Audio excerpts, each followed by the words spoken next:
that's hurting, that's wounded, that's broken on the inside. Let's be honest, we all have our valley of dry bones. But thank God that is not the end of the story.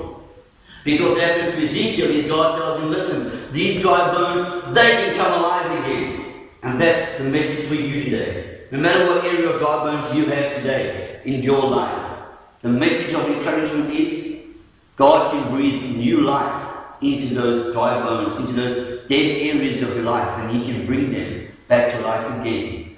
So then God asks Ezekiel, He says, Ezekiel, can these bones live? This is what He says in the next verse. It's a very simple question. Say unto me, the Son of Man, can these bones live? And I answered, O Lord, God, thou knowest. That's the King James Version. Thou knowest. Again, He said to me, prophesy upon these bones, and say unto them, O dry bones, hear the word of the Lord.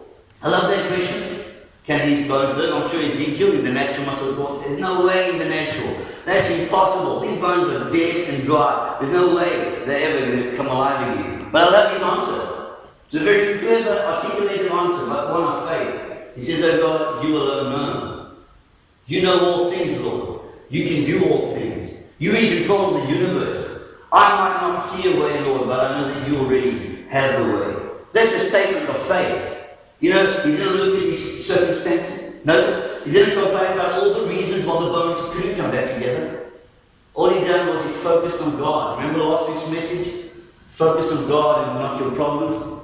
I'm sure Ezekiel must have went to YouTube and downloaded that sermon of mine, because that's what he done. He didn't focus on the dry bones, but he said, Lord, you know all things, you can do all things. It doesn't matter what I think, I know that you can do it. That's what God's looking for. He's looking for men and women of faith today. Can your faith rise up and believe that God can do it again? I know you've been waiting for the miracle, you've been believing and praying and hoping for. Don't give up on the miracle yet. God can still breathe new life in you. He's just waiting for you to rise up in faith and say, God, although it hasn't happened yet, yeah, sure, I got discouraged, but I still believe that you can make it happen.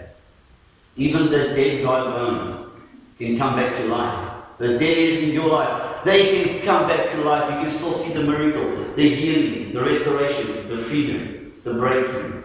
Can you rise up in faith, just like Ezekiel? I know so often we get into this rut of just complaining about all the reasons it can't happen, why you can't get healed, why you can't get the promotion, why you can't get the job. We list all the reasons before God why we can't see the miracle happen.